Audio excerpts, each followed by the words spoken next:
the first to know. Nsem-Pii TV. Yeah, we see a by Nsem-Pii TV. So 2024 elections now, in say it will be one for the history books. In Niema, ABCC 2024 elections, even leading to the campaign of the 2024 elections. Niema, Yenhu Bida. Now, Dr. Mahmoud Bawumia, or that's what called on the campaign trail, PMO Upper East region.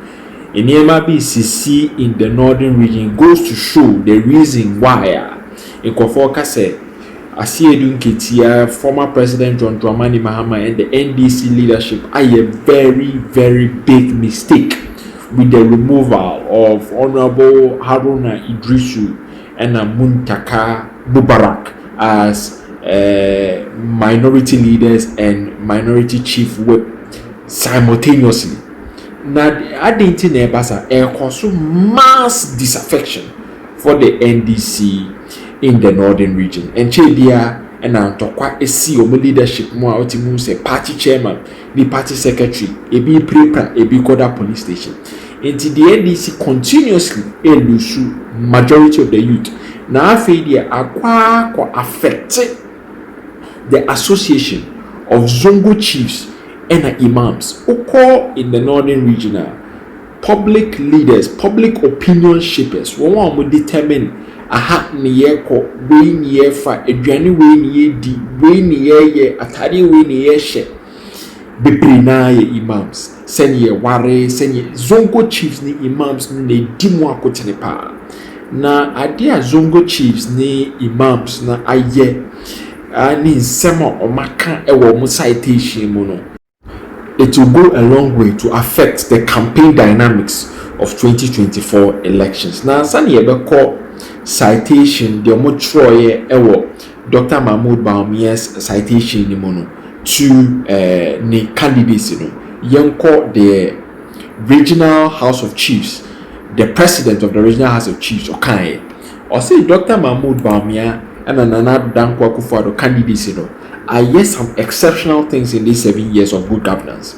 Notable among them, the way even though Nana Dankwa Akufo-Addo don't face a region, Otimi Boaye, Emmanuel Boaye, negotiating for peace within Ambunini and Dani, among Untokwana Ekosu Ewohono. Na Northern region has seen a peaceful stay with the governance of Dr. Mahmoud Bawumia and His Excellency Nana Dankwa Akufo-Addo.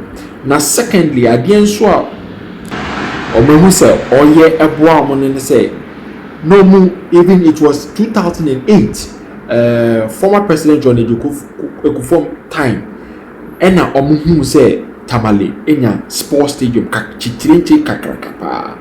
Na MPP so show say major projects na and the party or the northern region to say Tamale interchange. Ne omuni any major interchange in the northern region. The new patriotic party through the leadership of His Excellency Nana Dankwa Akufo-Addo and Dr. Mahmoud Bawumia and about. Secondly, Omasanso Tamale International Airport. Adia no mu bida MPP. His Excellency Nana Dankwa Akufo-Addo and Dr. Mahmoud Bawumia and Ama Omansa Akan Sadia. Now, thirdly, Adienso say even apart from major stadiums, Omo say AstroTurf almost na provided jobs, provided sporting opportunities. Ama teaming youth. Oma Dominion to form say no party yendi ne chikeke a party of pre-development ebro and out there obedi omechi na yanko straight to the imams ni Zongo Chiefs kaayɛ ascending a straight nail into the campaign of former President John Dramani Mahama. Say Dr. Mahmoud Bawumia is a man who opens up to all regardless of religious affiliation. The many to form say or you be or Jew be our too. They were or you Muslim, but each and every time only Christian community for almost from 31st night Easter celebrations, almost celebrations now he make sure that he's partaker of it. Sani even normal observing moment say nipa way nipa obetimi ade are promoting the unity and in Kaboma, Ghana, we've been enjoying for the numerous years. The Upper East Regional Council of Chief of Imams and Zongo Chiefs are praising flag bearer Dr. Mahmoud Bawumia said he is a man of compassion and openness to all. Now the statement said, we, the coalition of Imams and Zongo Chiefs of the Upper East region, do present you this citation of honor in recognition of your immeasurable and valuable contributions to us and the region at large. You have shown us over the years that you are indeed a man of action, one who delivers on his promises and is welcoming to everyone regardless of their political inclination, religious or tribal background. These qualities have added to the reasons why you are being the most effective and impactful vice president ever in the history of Ghana's politics. These qualities have added to the reasons why you are being the most effective and impactful vice president ever in the history of Ghana's politics. Statement from Upper Regional House of Chiefs, Coalition and a Regional Council of Zongo Chiefs and a Chief Imam's statement the most impactful and the most competent and the most effective vice president ever in the history of Ghana's politics. Dr. Mahmoud Bawumia. No, I'm saying it suffices to say that you have brought recent recognition and intellectual discourse into Ghana's politics, and that you have become a model for many in our Zongo communities, for which your political contributions that far have made your name, Dr. Mahmoud Bawumia, indelibly written in our Zongos. It is Zongos now a strong base of the NDC. Northern region a strong base of the NDC. Oho na Dr. Mahmoud Bawumia had a strong dent because Regional House of Chiefs, Zongo Chiefs, omo teaming youth for no omo departed from the NDC Dr. Mahmoud Bawumia. And I'm saying no, omo the citation and the public declaration with Ebeka home. Now I settle every debate whatsoever. You could hear statements, some of the conversations also during the meeting with the Regional House of Chiefs, Zongo Youth Connect, Upper East Regional Chief Imams, and a majority of the Northern region stakeholders on Beshia, Dr. Mahmoud Bawumia during the campaign visit.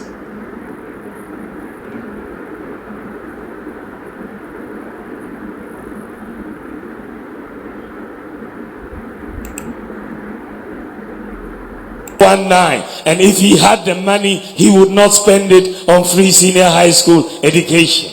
Well, we disagreed with him, and we made sure under the leadership of Nana Akufo-Addo that we implemented the free senior high school education. You will see that from independence in 1957 to 2016, from independence to 2016, almost 60 years, total number of students in senior high school was 800,000. After 60 years, 800,000. When we introduced free senior high school education, in 7 years, we moved from 800,000 to 1.4 million students in senior high school. Just in 7 years, we almost doubled what we started with for 60 years. And that tells you that there was a big problem and many people were not going to school. And now people have had the opportunity to go to school. But what is even more remarkable is that more girls are enrolling than boys in senior high school. And therefore we are closing the gender gap. In 2016, before the introduction of free SHS, for every 100 boys in senior high school, we had 68 girls. For every 100 boys, we had 68 girls. At the end of last year, for every 100 boys, we have 106 girls in senior high school today. So the girls have overtaken the boys. And therefore we have gender parity pretty much, and that is good for the nation. It's good for the nation. The girls, those who live in the cities like Accra, can testify that these days in Accra it's difficult to find a maid because all the girls are in school. All the girls are in school, and that is how it should be. So, and what is also very remarkable about the increase in senior high school enrollment is that the largest increase in senior high school enrollment is from the 5 northern regions. We lead in the enrollment. The largest are in the 5 northern regions: Upper East, Upper West, Northern, Northeast, Savannah. We are the top 5 in enrollment, and it makes sense because we are also some amongst the poorest of the regions. And that is why we are catching up, and we are sending our children to school in droves. Many of them will not have had that education, many of them. But now we are able to send them to school. And therefore the 5 northern regions are topping. And what is also more remarkable is that the students are performing better. The top 6 subjects before, in 2016, only 45% pass rate. Now it's 64% pass rate. From 45% to 64%.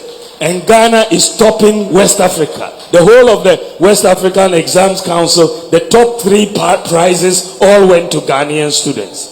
And I'm very, very proud of them.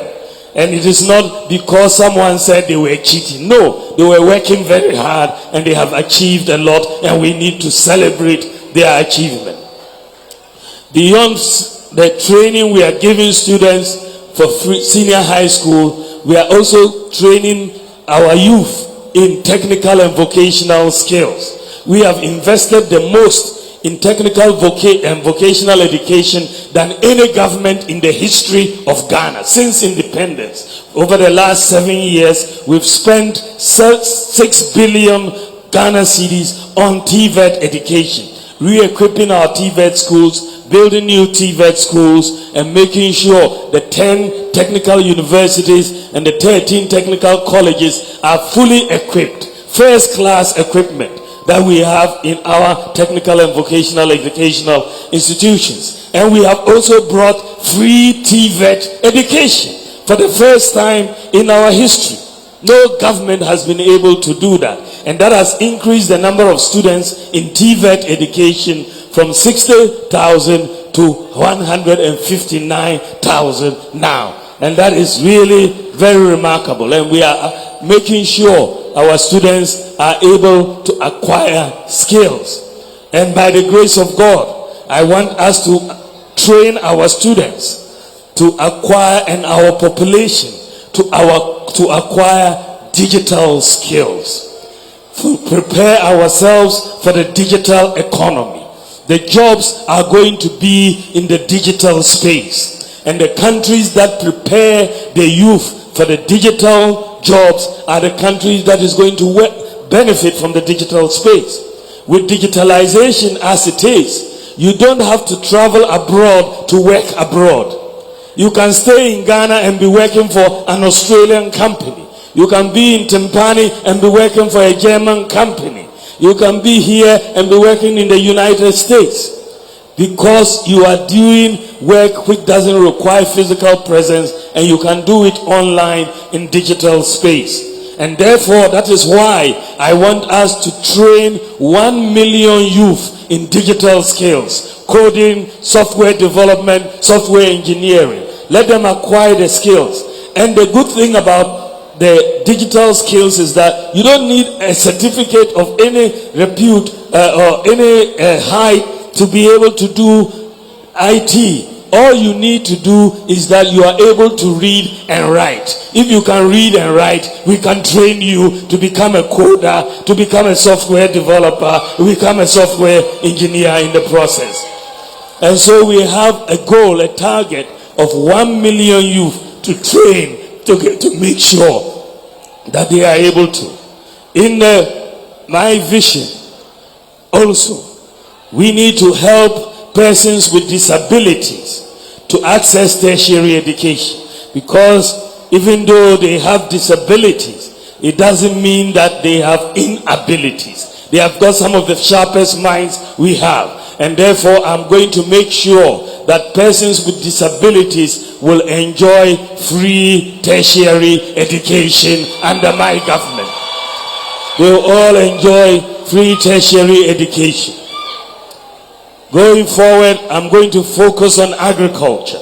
Agriculture is so key to our country. We will make sure we have large-scale, irrigated, and technology-driven agriculture. Agriculture globally is now technology. And so we are going to apply technology. We have the land, we have the water. We now need to apply large technology on a large scale so that we have irrigation. And this is why I am so keen, and one of my highest priorities if I become president is to construct the Kwalugu Dam. The Kwalugu Dam is going to be a very high priority for us, and we are going to arrange the financing so that we can finance it. It will give us 28,000 hectares to be able to farm. That is massive for Ghana, to feed Ghana and to feed West Africa. Along the White Volta, we will irrigate and make sure that we feed the world. We have land in the north, Savannah, northern region, upper east, upper west. We have a lot of land. Let us use it. Let us be the bread basket for Ghana, bread basket for Africa. When you get up south, the farm plains are there. We can irrigate them as well and make sure that agriculture, we focus on agriculture and create a lot of jobs in agriculture. I'm also going to focus on bringing down the cost of electricity. And how am I going to do so? I'm going to move the generation of power from fuel to solar power. We are going to move to solar power. Solar power has been given to us by God. The sun is free of charge. And we are going to, rather than spend scarce foreign exchange importing fuel, we will harness the solar power and make sure we add 2,000 megawatts to the grid, and that will reduce the cost of electricity by 50%. And that is where we are going. And therefore will make our industries more competitive. They will be able to recruit more people. And that is where we are going with the power generation that we are going to have in our economy. We want to bring in a whole new tax system that will help businesses. The businesses are suffering right now from a lot of tax burdens. We want to simplify it so that you have a flat tax system that everybody can calculate and do. And then the import duty system is also going to be simplified. And we are going to make sure, right now there's a lot of smuggling that is taking place because people are coming through Togo. The new policy will be that Ghana's import duty cannot be higher than that of Togo. Once we do that, nobody will smuggle through Togo anymore. We will have our goods come here and we'll get the revenue. So we have so much that we want to do, so many angles that I want to push to create jobs. The creative arts economy is going to be a major growth pole under my government.